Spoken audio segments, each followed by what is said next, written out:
Nag-ipon nga pala ako ngayon para meron akong pambili ng crankset. Deserve ko naman yon dahil ngayon ang aking kaarawan. Ngayong araw nga pala ay meron ako napansin sa aking crankset. Ay naman papakita ko ito kay Papa Tampi. Papa Tampi, parang may mali sa crankset ko. Bakit? Umuuga-uga. Uga nga, tingnan natin. Tara.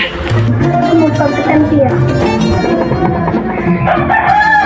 Itong ka din ako kaluwag Papa Tampi, di ba birthday ko ngayon? Meron akong iniipon doon. Pahindihan natin yun at bili tayong bagong crankset. Kuhain natin. Dahil birthday ko nga pala ngayon at wala akong handa kasi sa sahod pa ni Papa Tampi. Sakto mga kadon David, meron ako naipon doon sa ipunan ko. Tapos bibili tayo ng bagong crankset. Ginawa ko na nga pala dito ang aking ipon. Naipon ko nga pala ito sa araw-araw kong baon. Bale, 2 months ko nga lang pala siya naipon. Kaya naman bubuksan ko na. Sobrang excited na nga pala ako kung nakamagkano ako. Yung 500 niya pala dito ay pinapalitan lang ni Papa Tampi. So yan mga kadon David, bibilangin na natin at sana umabot sa price ng crankset. Habang nagbibilang nga pala ako dito ay pinagdadasalan ko na sana umabot ang aking pambili sa crankset.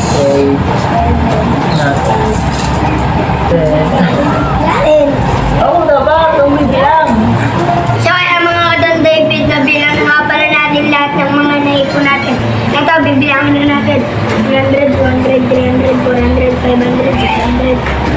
Plus 500 mga kadon David, edi 1,1.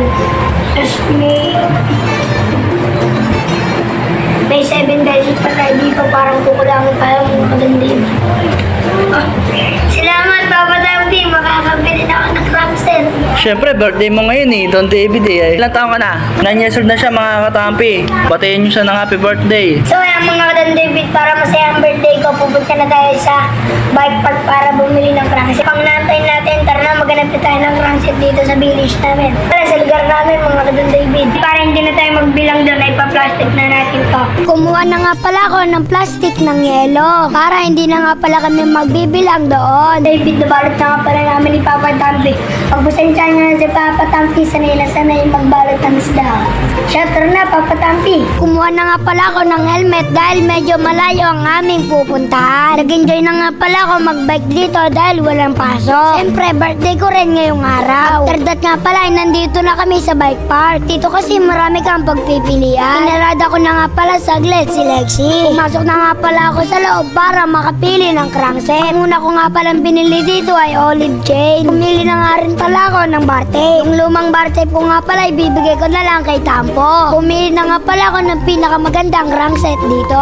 At nga pala ay magbabayad na tayo ng ating mga inipon. Sobrang saya nga pala dito nila ate dahil meron na silang barya. Hindi na nga pala nila binilang at meron naman sila tiwala sa amin. Dito nga pala ay naglagay na rin ako ng sticker ni Papa Tampi. Pagkatapos nga pala namin bayaran ay magpapakabit na ako ng mga binili ko. Sobrang saya ko nga pala sa birthday ko dahil nakatatlong bili ako ng parts. Deserve ko naman dahil sira na ang aking mga parts. Yung mga luma nga pala natin parts ay bibigyan na lang natin kay Tampo. Yung kadena nga pala na ito ay pwede pa sa bike ni Papa Tampi. Tara nga pala ay tapos na, kaya naman hanggang dito na lang ang storya ko. Paalam, bukas ulit.